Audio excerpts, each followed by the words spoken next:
उससे पूरी दुनिया वाकिफ है। 17 सितंबर को हिजबुल्लाह के लड़ाकों के पेजर ब्लास्ट हुए। उसके बाद लेबनान में 18 सितंबर को वॉकी टॉकी में ब्लास्ट हुए। ऐसा लग रहा है कि इजराइल ने लेबनान को खत्म करने का प्लान बना लिया है। अब तक लेबनान को हिट किया है एक और वेव ने। कहा जा रहा है कि ये सेकंड वेव है, second wave to explode the devices. लेकिन इस बार जो डिवाइस है वो पेजर सिर्फ नहीं है। अब वो सिर्फ पेजर नहीं रहा कि जो फट रहा है लेबनान के अंदर, बल्कि पेजर के साथ साथ वॉकी टॉकीज, रेडियो डिवाइसेस, इस तरह के डिवाइसेस जो कि यूज़ की जाती हैं मैसेजेस के लिए, मैसेजिंग के लिए, आप उसको कम्युनिकेशन के लिए इस्तेमाल करते हैं। उसमें बड़ी तादाद में ऐसी डिवाइसेस को अब निशाना बनाया जा रहा है और एक के बाद एक डिवाइसेस फट रही हैं।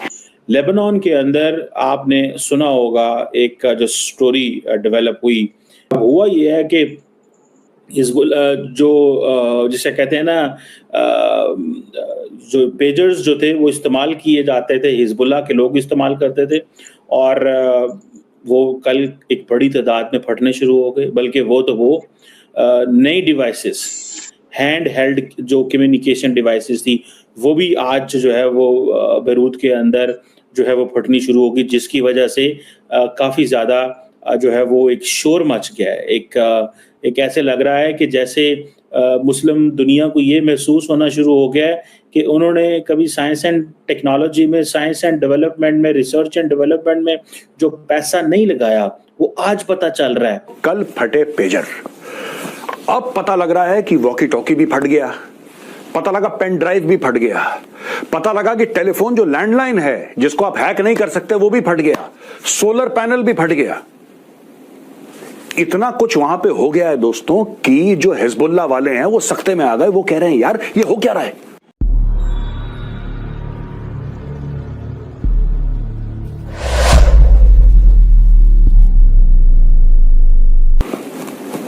और मुझे लगता है दोस्तों कि इजराइल की सबसे बड़ी कामयाबी ये नहीं है कि पेजर फट गया या पेनड्राइव फट गया। नो, इजराइल की सबसे बड़ी कामयाबी है कि दहशतगर्दों में दहशत है। जो लोगों में आतंक मचाते थे उनके दिलों में आतंक आ गया है। अब इन लोगों को डाउट हो गया हिजबुल्लाह वालों को। हिजबुल्लाह वालों को दोस्तों सॉलिड डाउट है, और ये डाउट है उनको कि यार अगर मैं अपना टेलीविजन चलाऊंगा कहीं ये तो नहीं फट जाएगा।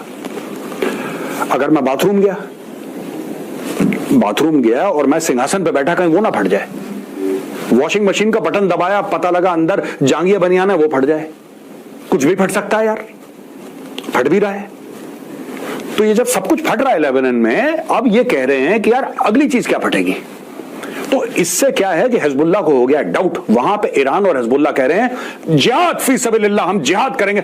अबे यार तुम पहले स्कूल चला जा, पढ़ लेते यार। यहूदी का सबसे बड़ा जो वेपन है दोस्तों, यहूदियों का सबसे बड़ा जो वेपन है वो एजुकेशन है।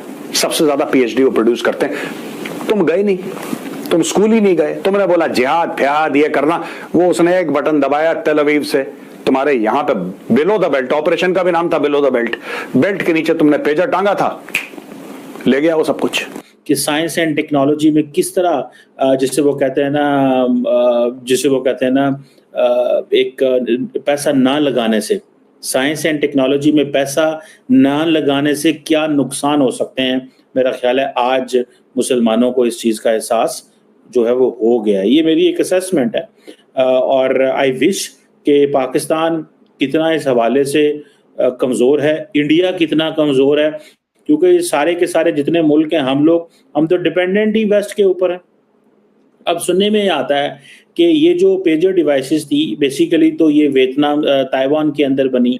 ताइवान के अंदर जब बनी तो सुनने में आता है, जो इन्फॉर्मेशन सामने आई वो ये थी कि जो ताइवान में बनने के बाद बीच में जो सप्लाई चेन थी, उस सप्लाई चेन के अंदर समहाउ कहीं ना कहीं जो जिसे वो कहते हैं ना इजरायली जो हैं वो आ गए, और जिसने फिर सारा माहौल जो है वो ख़राब हो गया।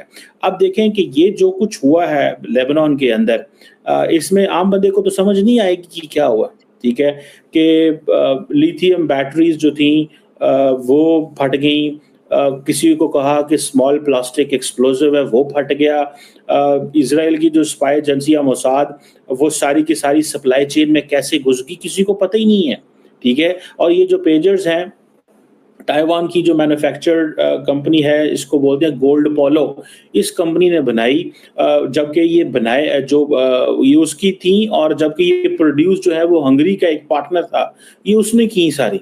अब मुझे ये बताएं कि अगर ताइवान एंड हंगरी से बनी हुई चीज़ों के अंदर इजराइल घुस गया, ताइवान और हंगरी की बनी हुई चीज़ों के अंदर इजराइल घुस गया है, तो मुझे बताएं कि एवरीथिंग, तो हर चीज़ तो कंप्रोमाइज़ हो गई और एक्सपोज हो गई, हर चीज एक्सपोज हो गई। मैं आपको मजे की बात बताऊं, हर चीज एक्सपोज हो गई। और ये जो एक चीज तो समझ आ गई कि मुसलमानों को कोई शौक नहीं है जो साइंस एंड डेवलपमेंट में, टेक्नोलॉजी में, और हर चीज पैसे दो मंगवा लो, पैसे दो और मंगवा लो। कल को अगर तमाम दुनिया जो है उसके साथ बस वेस्ट के साथ मसले होना शुरू हो जाएं, इजराइल के साथ मसले होना शुरू हो जाएं, अमेरिका, बरतानिया, यूरोप के साथ मसले होना शुरू हो जाएं, तो ये जो आपके हाथों में डिवाइसेस हैं यही फटनी शुरू हो जाएं। अब तो ये वो पाकिस्तान के अंदर तो लोगों को समझ नहीं आ रही क्या करना और क्या नहीं करना। लोग वो कह रहे हैं जी मोबाइल बॉम्ब जो है वो चल गए हैं, कोई कह रहा है जी डिजिटल बॉम्ब चल गए हैं, कोई कुछ कह रहा है, कोई कुछ कह रहा है। जब आपको समझ नहीं आएगी तो आप ऐसे ही कहेंगे ना। आप देखें हमारी जो डिपेंडेंस है जो फॉरेन सॉफ्टवेयर के ऊपर, उसके कॉन्सिक्वेंसेस होंगे। जो डिपेंडेंस है फॉरेन सॉफ्टवेयर के ऊपर, उसके कॉन्सिक्वेंसेस होंगे, और वो कॉन्सिक्वेंसेस आपको पता चल गए हैं कि किस तरह के कॉन्सिक्वेंसेस हैं। इस वक्त अल जजीरा से लेकर रॉयटर्स तक, द गार्डियन से लेकर BBC तक, हर जगह पर, पूरी दुनिया पर यही खबरें चल रही हैं। ये इसलिए भी बहुत एक खतरनाक new phase of war declare कर दिया है। इजराइल की तरफ से उनके आर्मी के चीफ गैलेंट और उनके प्राइम मिनिस्टर नेतन्याहू की तरफ से कहा गया है कि ये एक नया फेज है जंग का। अब हम वॉर का एक न्यू फेज स्टार्ट कर रहे हैं, और इसके लिए डिटर्मिनेशन चाहिए, इसके लिए हिम्मत चाहिए, इसके लिए क्या क्या कुछ चाहिए ये उन्होंने बताया है।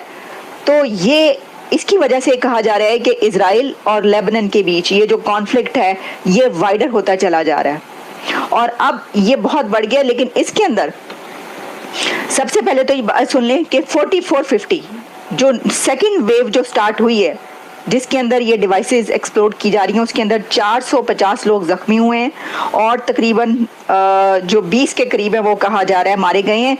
इस वक्त जो लेबनान है उसके अंदर या हुसैन के नारे लग रहे हैं। मैं देख रही थी कि फुटेजेस जो चल रही हैं उसमें लोग सड़कों पर हैं बड़ी तादाद में। एक पैनिक क्रिएट हो चुका है लेबनान के अंदर, और बैरूत में इस वक्त लोग सड़कों पर या हुसैन के नारे लगा रहे हैं। और इसकी वजह यह है कि वो जो 20 लोग कल जो डिवाइसेस एक्सप्लोड हुई थी उसके अंदर जो मारे गए हैं, उन 20 लोगों के जनाजे रखे हुए हैं। अब उनका क्योंकि लास्ट रिचुअल्स जो हैं वो किए जा रहे हैं, और ऑब्वियसली कि ये एक जंग है जिसको लेबनान या लबनान के मुसलमान इसको यहूदो कुफ्र की जंग कह रहे हैं। इस जंग के अंदर वो अब या हुसैन के नारे लगा रहे हैं। अब बात यह है कि इस तरह के नारे लगाने से या वो कोई हल तो नहीं निकलेगा। देखें ये जो फेज है ना, ये इजराइल ने संभाल के रखा हुआ था। अभी तक इजराइल की तरफ से जो जंगें चल रही थी, आप देखिए ना, हमास के साथ इजराइल के जो फेस चलता रहा है उसके अंदर आपने देखा कि इजराइल को कई दफा पीछे हटना पड़ा, यानी बैकफुट पर भी जाना पड़ा। इतने बड़े हमले हुए इजराइल के ऊपर भी, लेकिन ये हमें नहीं पता था। सब ये कह रहे थे कि इजराइल जो है वो देखें डिफीट हो रही है, इजराइल को, इजराइल शिकस्त खा रहा है। लेकिन ये कोई नहीं जानता था कि इजराइल ने जो टेक्नोलॉजी की तालीम हासिल की है, यानी वहाँ पर टेक्नोलॉजी बहुत एडवांस है।